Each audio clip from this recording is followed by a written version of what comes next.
dois lire la Bible de Genèse à Apocalypse. Tu dois maîtriser toute la doctrine de la parole. Écoutez ceci. La maîtrise de la parole n'est pas l'apanage des prédicateurs, mais de tout disciple de Jésus-Christ. Qu'est-ce qui se passe aujourd'hui dans l'église de Dieu? Lorsque quelqu'un commence à maîtriser la parole, il doit devenir prédicateur. Alors que la maîtrise de la parole, c'est pour tout enfant de Dieu. Ce n'est pas parce que je mange les beignets ou que je mange le pain que je suis devenu boulanger. Mais vous, il suffit seulement que vous maîtrisez la parole, vous devez monter ici. Et quand vous ne devez pas monter ici, vous refusez de connaître la parole. Pourquoi? C'est pour les pasteurs. Non, tu dois retenir la parole, maîtriser la parole, aimer les enseignements, souligner dans ta Bible, écrire et réécrire. Pas pour prêcher, mais pour être affermi, rigide, branche, rigide. Et ainsi, qu'est-ce qui se passe? Sur la branche qui devient rigide, un enfant peut jouer. Ainsi, tu commences à porter d'autres personnes, frères et sœurs. Jusqu'à quand on va prendre soin de toi? Tu dois devenir grand pour encadrer les autres. Écoute ceci. Si tu as une vision dans laquelle tu vois un grand bébé avec des couches, avec un biberon de 5 litres, ce n'est pas un démon. C'est toi qui ne grandis pas après 10 ans de vie chrétienne. Dieu te montre que tu as grandi. Il faut qu'on te fasse le suivi. Si on ne vient pas chez toi, oh je suis fatigué. Frère, quittez ce niveau de bébé. Vous devez vous affermir. Jésus-Christ croissait en stature, en sagesse, devant Dieu et devant les hommes. Tu dois atteindre un niveau, tu es rigide par la sève concentrée. La concentration de la sève engendre une branche rigide. Tout le monde abandonne Dieu, toi tu n'abandonnes pas. Tu n'es pas dans les mouvements. Si le monde entier abandonne Dieu, toi tu tiens ferme. Malgré, bien-aimé, la compromission au temps de Sodome et Gomorrhe, Lot est resté attaché à Dieu. Tu es rigide. Tu ne pries pas parce que tout le monde prie. Tu pries parce que tu as une communion avec Dieu. Tu ne lis pas la Bible par mouvement. Tu ne vas pas à l'église par mouvement. Parce que tu connais, tu es rigide. Tu es persévérant, quelles que soient les épreuves et les attaques. Greffe, couleur, rigidité. Et quand tu deviens rigide, qu'est-ce qui se passe? Sur cette branche commencent à pousser des feuilles, dites feuilles. Pour ceux qui connaissent la botanique, dans le domaine de la feuille, il y a ce qu'on appelle la photosynthèse, n'est-ce pas? La photosynthèse, c'est lorsque par les feuilles, l'arbre respire et peut transformer le gaz carbonique en oxygène pendant la journée et peut transformer l'oxygène en gaz carbonique. Mais personne ne voit lorsqu'il y a la photosynthèse, mais la photosynthèse a lieu. C'est lorsque tu commences à vivre des expériences secrètes avec Dieu, où Dieu te forme dans le secret et tu as des apparitions des anges, tu entends des choses mais personne ne te connaît. Tu es comme David qui est en train de vaincre l'ours et le lion dans le secret, où tu reçois des onctions dans le secret mais personne ne te connaît et tu dois rester dans le secret parce qu'on ne mange pas les salades. Jésus a dit afin que vous portiez des fruits, pas des salades. Ah, je vais t'expliquer. Dans la dimension de la feuille, tu ne dois pas te manifester, tu dois rester dans le secret. Car si tu veux apparaître dans la dimension de la feuille, tu veux que nous puissions manger des salades alors qu'on a besoin du fruit. Dis à ton voisin, ne me fais pas manger tes salades.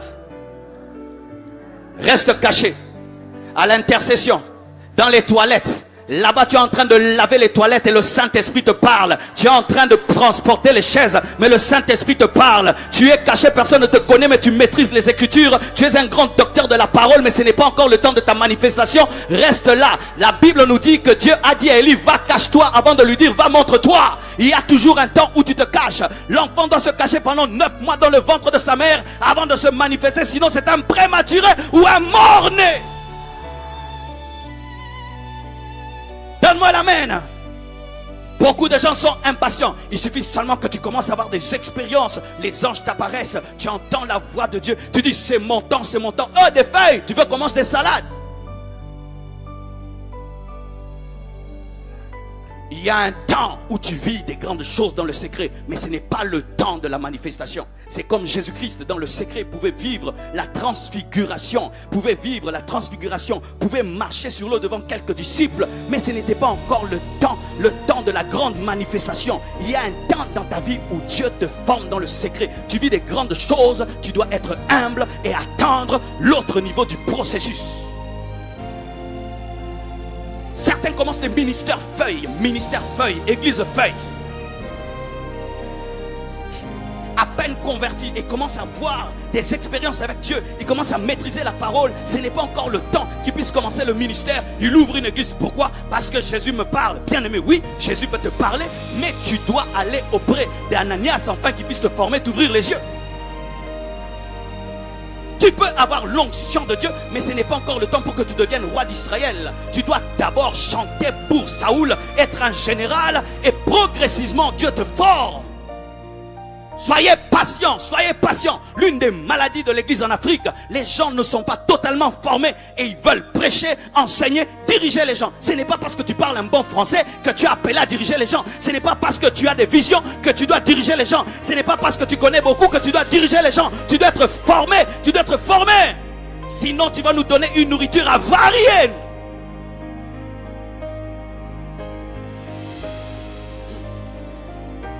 Rigidité, feuille. Lorsque tu es patient au niveau des feuilles, qu'est-ce que se passe? Il y a les fleurs, dites fleurs. La fleur est belle. On prend des photos à côté de la fleur, des cartes postales à côté de la fleur.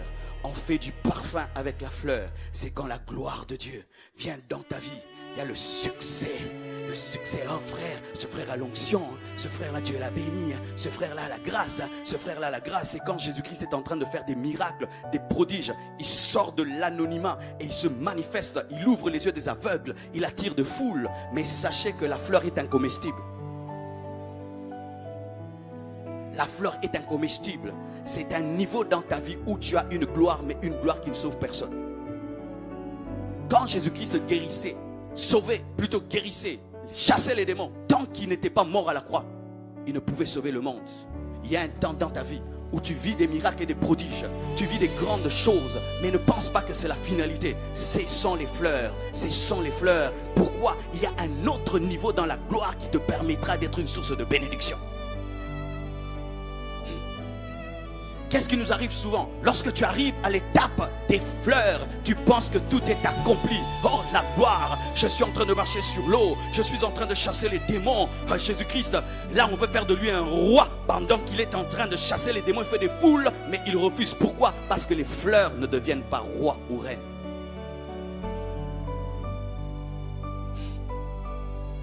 Écoutez ceci, la fleur est belle, mais n'est pas comestible. Alors comme la fleur est belle et n'est pas comestible, comme il y a un niveau de gloire qui ne touche que ta vie sans toucher la vie des autres, la fleur passe par une transition qu'on appelle le fruit vert.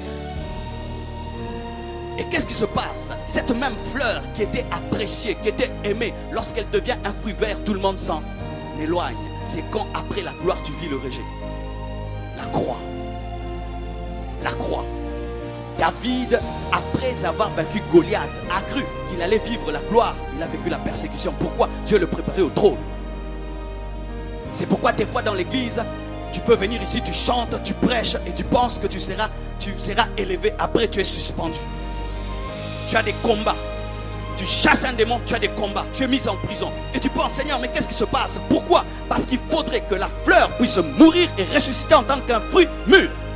Mais il y a une transition, il faut que tu passes par l'étape du fruit vert, la mort, la crucifixion, le brisement, l'abandon. Où tu penses que ta vie a reculé alors qu'elle va dans la trajectoire de Dieu. Car la plupart des gens pensent que Dieu n'entre que par la porte de devant, mais souvent Dieu entre par la porte de derrière. Voyez Joseph. Joseph, Dieu lui dit qu'il sera grand. Comment est-ce qu'il est devenu grand? Par la porte de devant. Il n'a pas quitté la maison de son père pour entrer dans la maison de Pharaon. Il a quitté et il ne faisait que dégrader, vendu, esclave, en prison. Et puis il entre dans la maison du roi. Il est entré par derrière. Lorsque Dieu te tue, c'est parce qu'il veut te ressusciter afin que tu aies plus de gloire. Et la couronne d'épines qui vient lorsque tu es un fruit vert vient pour prendre les mesures de ta tête, car la couronne de gloire est faite à la taille de la couronne d'épines. Aujourd'hui, on m'a pris des mesures pour mes chemises. Alors j'ai donné ma main, on prend. Alors cette chemise prépare une autre chemise plus belle. C'est comme la couronne d'épines qui prépare la couronne de gloire, mais elle aura la même taille, mais pas le même tissu. Bénis Dieu quand tu es persécuté, abandonné, rejeté. Ce n'est pas parce que je suis un fruit vert que je ne suis pas un fruit. La vie opère en moi. La vie opère en moi. La vie opère en moi. Et c'est une stratégie divine pour qu'on ne puisse pas me manger avant le temps. Parce que l'homme est tellement gourmand qu'il risque de manger le fruit vert. Alors Dieu le rend amer. Alléluia. Et Dieu le rend amer. Comme ça, quand les enfants le regardent, ils disent c'est amer. Et on le laisse tranquille pour que dans le secret, il puisse progressivement, même sans que tu ne sentes, il est en train de changer de couleur, afin que le glouton ne puisse pas le voir. C'est un temps où Dieu te cache et te prépare encore. Tu quittes les feuilles, mais Dieu vient encore te préparer dans le fruit vert. Il y a des gens ici, tu es passé par des moments difficiles, tu te dis, plus jamais Dieu va me former. C'est toi qui l'as dit. C'est toi qui l'as dit. À chaque étape, Dieu te formera, t'enseignera. Il te creusera avant de te remplir. Je dis, il te creusera avant de te remplir. Il faut que tu acceptes la croix pour avoir le trône. C'est seulement celui qui accepte la croix qui peut monter sur le trône parce qu'il a le cœur d'y demeurer.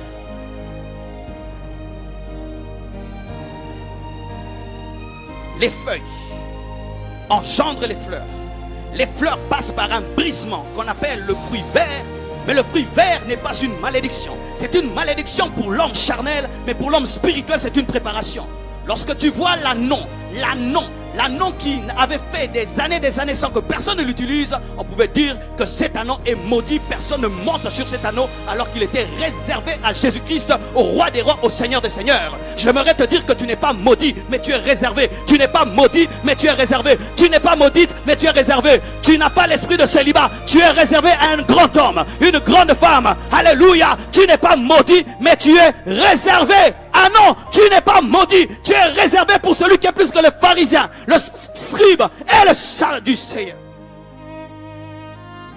Une étape où souvent les gens abandonnent. Dieu ne m'aime pas. Comment est-ce que je vivais la gloire de la fleur et maintenant je deviens fruit mûr alors que tu as avancé? Selon les hommes, tu as reculé, mais selon Dieu, tu es proche du but.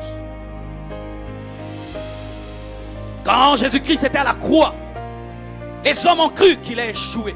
L'homme des miracles a échoué. Alors qu'il était en train de dépouiller les autorités, les dominations. Il était en train de dépouiller les autorités, les dominations. Il était en train de mourir pour briser ta malédiction. Il mourait à ta place pour payer tes dettes. Il mourait pour que tu puisses aller au ciel. Mais selon les hommes, il était abandonné. Alors que c'est là qu'il accomplissait tout. Je bénis Dieu pour ce qui t'arrive, car tu es proche du but. Je te dis, tu es proche du but. N'arrête pas, persévère, continue encore. Je peux te raconter des choses que j'ai vécues dans ma vie, mais la plupart des temps, c'est quand tu veux abandonner que tu es proche du but. Lorsque un arbre porte des fleurs, l'arbre a une telle beauté. J'ai vu dans certains endroits, bien aimés, des arbres tellement beaux. Et tu aimerais que ces fleurs demeurent. Oui, toi l'artiste, tu veux que ça demeure. Mais l'homme qui a faim veut qu'il y ait une transition. Il veut qu'il y ait une transition. Il veut que les choses changent.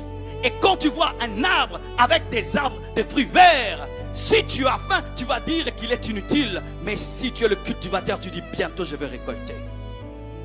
Le Dieu de ta destinée sait que bientôt il va récolter.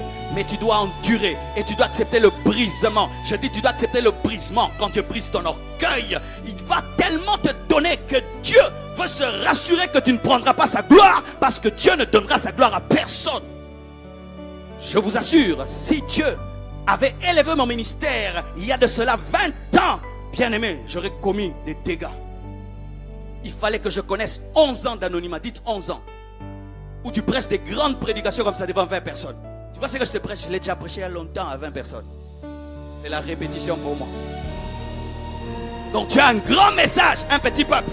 Pourquoi? Pour que Dieu te brise, qu'il te taille. Je me souviens des fois, je recevais le message et je pleurais. Je dis Dieu, je vais prêcher ça rien qu'à ces gens-ci. Mais ce message c'est pour le monde entier. Tu es en train de m'éprouver et tu prêches. Tu rentres à pied. Tu finis une croisade, tu n'as rien à boire, ni à manger. Les paralytiques ont marché, les aveugles ont vu, mais toi tu ne peux même pas t'acheter une boîte de lait. Mais ce n'est pas que tu es maudit, pas l'esprit de pauvreté. Je suis un fruit vert. Bien-aimé, tout n'est pas malédiction. Je dis tout n'est pas malédiction. Tout n'est pas malédiction. Tout n'est pas malédiction. Si tu étudies la vie de Joseph, tu peux croire qu'il a l'esprit de servitude, l'esprit d'esclavage, alors que c'est le processus vers sa destinée. Des fois, nous chassons le Saint-Esprit au nom de Jésus. Alors que c'est le Saint-Esprit qui est en train de te tailler, de te briser et de t'amener chez Potiphar pour te préparer à régner sur l'Égypte. Je suis venu parler à un homme ici. Tiens bon, tiens bon. Bientôt, ça va exploser, ça va éclater. Reste sur l'arbre, reste sur l'arbre. Ne sors pas de l'arbre. L'arbre garde ses fruits, même si ses fruits sont verts. Et le processus de la sève continue à travailler le fruit. Et tout d'un coup, la couleur commence à changer et le goût commence à changer. C'est la résurrection de Jésus. Tu deviens un fruit mûr. Jésus-Christ est sorti du tombeau. Acclamons Jésus. Il a accepté la croix et il est sorti vivant du tombeau comme la fleur qui accepte le fruit vert afin de devenir un fruit mûr. Et il a reçu le nom qui est élevé au-dessus de tout autre nom, afin qu'en son nom tout genou fléchisse et que toute langue confesse qu'il est Seigneur, à la gloire de Dieu le Père. Pourquoi? Il a accepté de quitter le succès à Capernaum, en Galilée, à Jérusalem, pour impacter le monde entier. Mais le chemin, c'était Golgotha, c'était la croix, le fruit vert.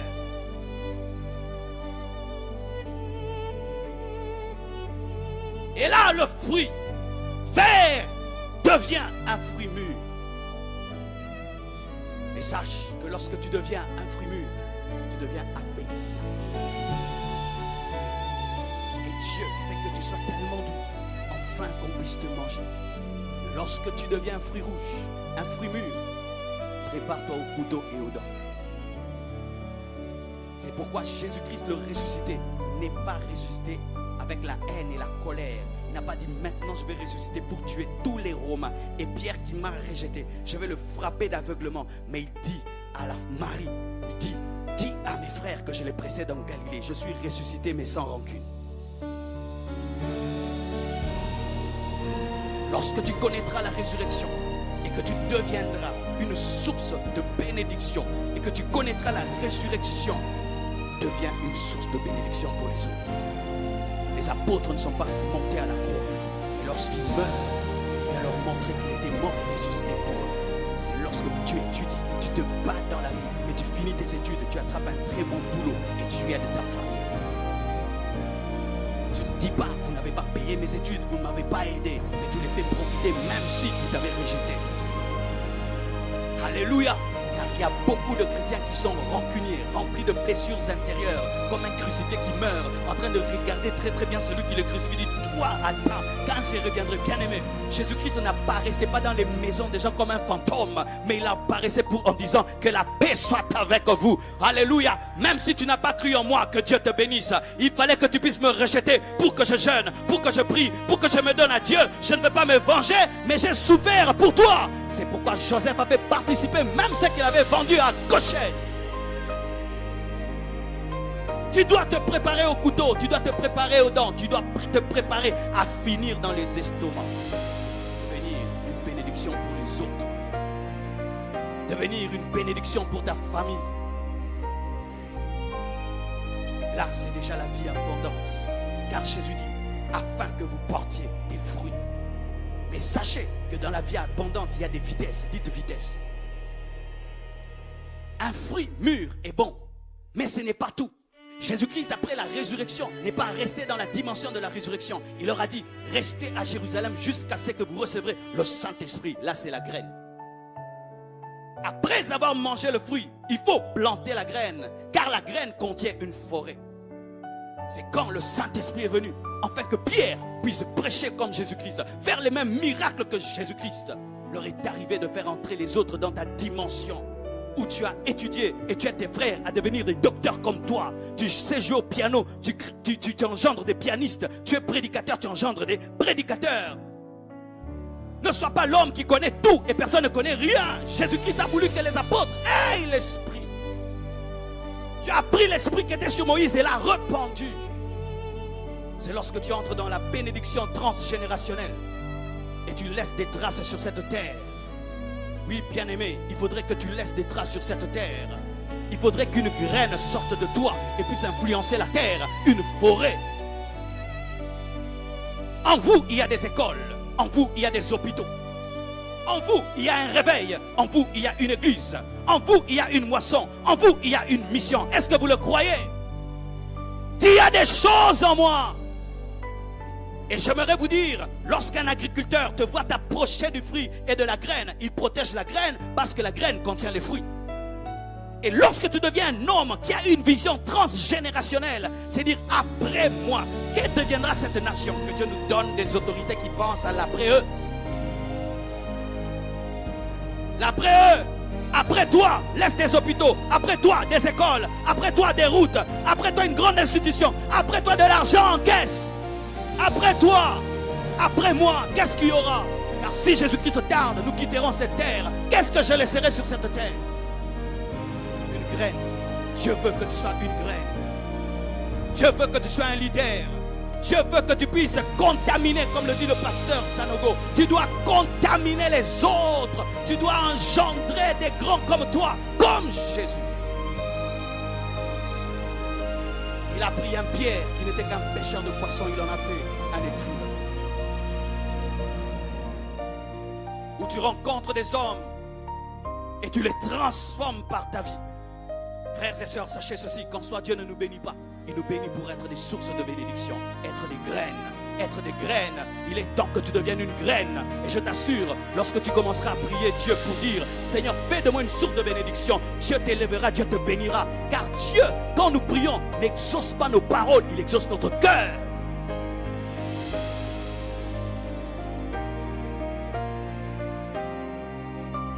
Écoutez ceci. S'il y a le bon cep, il y a aussi le mauvais cep. Le diable, dont a parlé le pasteur Van.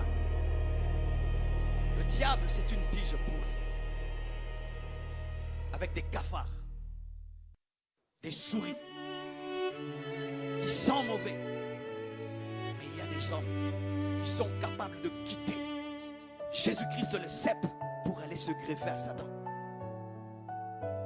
Tu quittes la vie pour aller te greffer à la mort. Tu abandonnes Jésus-Christ pour devenir occultiste, magicien. Tu abandonnes Jésus-Christ pour devenir voleur. Cette année, tu as abandonné Dieu. Sache que si tu te déconnectes, tu te connectes toujours. On n'est jamais neutre. On n'est jamais neutre. Dans la spiritualité, il n'y a pas de neutralité. Soit tu es connecté à Jésus, soit tu es connecté au diable. Mais lui-même, c'est un arbre pourri. Et toi, tu es une branche pourrie. Pourri plus pourri donne combien? Pourri au carré. Pourri au carré. C'est pourquoi quand nous étions des païens, nous n'avions pas de joie. Pourquoi? Il n'a pas de joie, il n'a pas de vie. Frères et sœurs, toi qui es ici et qui n'as pas donné ta vie à Jésus-Christ, sache que tu es connecté aussi à une tige. La tige pourrie, la tige sans racine, la tige rejetée qui finira dans le feu. Car si tu accompagnes celui qui finira dans le feu, tu finiras dans le feu comme lui. C'est pourquoi je n'abandonnerai jamais Jésus. Toute ma vie, je le servirai jusqu'à ma vieillesse. Pourquoi? Il n'y a pas mieux que le véritable cep. Il n'y a pas mieux que le véritable cep. Il est le véritable cep. Il est le chemin. Il est la vérité et la vie. Il n'y a pas un autre médiateur entre Dieu et les hommes si ce n'est que Jésus. Jésus, pas Marie, pas Mahomet. Jésus. Jésus. Ne te déconnecte pas de Jésus et tu commences à prier des chapelets. On ne prie pas les chapelets. On ne prie pas Marie. J'ai dit on ne prie pas Marie. On ne prie pas Marie. On ne prie pas Marie. Marie était une servante de Dieu comme tout le monde. Comme tout le monde. Oh, c'est la maman. Pourquoi tu te compliques avec des raccourcis? Il faut aller chez maman pour aller chez le fils. Mais Dieu t'a dit, va directement chez le fils. Et toi, tu te compliques la vie. Oui, si tu es fâché, je te parle. Il y a un problème maintenant dans les églises de réveil. On ne parle plus trop de l'idolâtrie. Bien aimé, celui qui prie Marie est dans l'idolâtrie. Et tu es connecté à un cep pourri. Un cep pourri. Je ne crois pas en l'écuménisme. Il est le seul chemin, le seul chemin, le seul chemin. Jésus n'a jamais dit de prier sa mère. Donne-moi l'amen que je te parle. Je vous salue Marie, Mère de Dieu, priez pour nous pauvres pécheurs. Qui a parlé à Marie? Ce n'était pas un homme, c'était les anges. Est-ce que les anges peuvent dire à une femme, priez pour nous pauvres pécheurs? Est-ce que les anges sont des pécheurs? Si tu pries Marie, arrête de le faire. C'est Jésus le cep. Jésus dit, je suis le cep. Je suis pas ma mère, je suis le cep. Je suis le cep, pas ma mère, pas ma mère, pas ma mère. Prier Marie va t'amener en enfer. Je dis en enfer. Je dis en enfer. La Bible interdit de prier les morts. On ne prie pas les morts. On ne prie pas les morts. Elle est morte. Où c'est écrit dans la Bible qu'elle n'est pas morte, qu'elle a connu l'Assomption? C'est écrit où? C'est écrit où? Jésus est le cep. Lui seul donne la vie abondante. En dehors de lui, il n'y a point de vie. En dehors de lui, il n'y a point de vie. Même Marie avait besoin de croire à son fils pour être sauvée.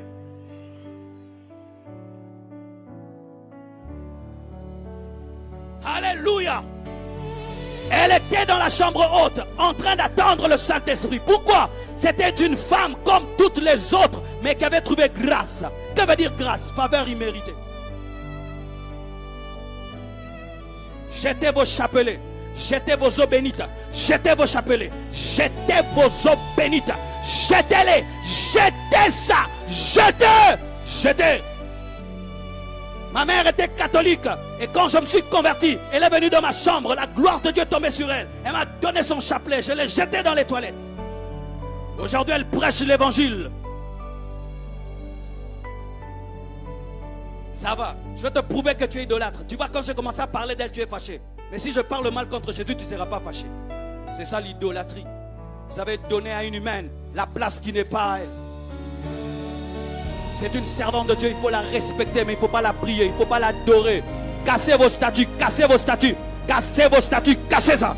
Cassez vos statues, cassez vos statues, cassez vos statues. Oh non, je suis là-bas depuis mon enfance. Oui, d'ailleurs, tu es là-bas depuis ton enfance. Maintenant, tu as grandi, il faut quitter les choses de l'enfance. Non, toute la famille est là-bas. Dieu ne viendra pas sauver une famille. Il viendra te prendre personnellement. Et si tu seras persécuté, béni sois-tu. Jésus est le chemin, la vérité et la vie. Celui qui est mort, celui qui est ressuscité, celui qui a inscrit ton nom dans le livre de vie, celui qui a versé son sang, pas sa mère, pas sa mère, pas sa mère. Et on nous dit que nous devons la prier parce qu'une fois elle a fait changer à Jésus-Christ la vie alors qu'il ne voulait pas changer l'eau en vin. Mais ce n'est pas seulement Marie qui a fait une prière au temps de Jésus-Christ. Beaucoup ont fait, même Bartimée a fait une prière. Alors il faut prier Bartimée quand tu as un problème de yeux. Il faut prier Jairus quand tu as un problème avec tes enfants. Non, elle était exaucée, mais plusieurs étaient exaucés au temps de Jésus-Christ. Il faut prier la belle-mère de Pierre quand tu as la fièvre. Arrêtez cela, mes frères. Arrêtez cela. Je sais que je t'énerve et je te trouble. Moi aussi j'étais comme toi. J'étais comme toi, mais j'étais un païen là-bas. Pourquoi? C'est seulement la sève qui transforme. C'est pourquoi tu vas à l'église, tu n'es pas changé. Tu n'es pas changé. Pourquoi? Tu es déconnecté et il n'y a pas la sève qui entre en toi. Tu pries là-bas, mais qu'est-ce que tu fais? Tu es païen allant à l'église.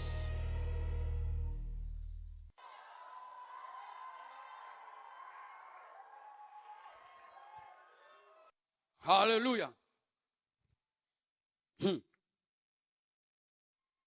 Je sens que je dois m'arrêter là.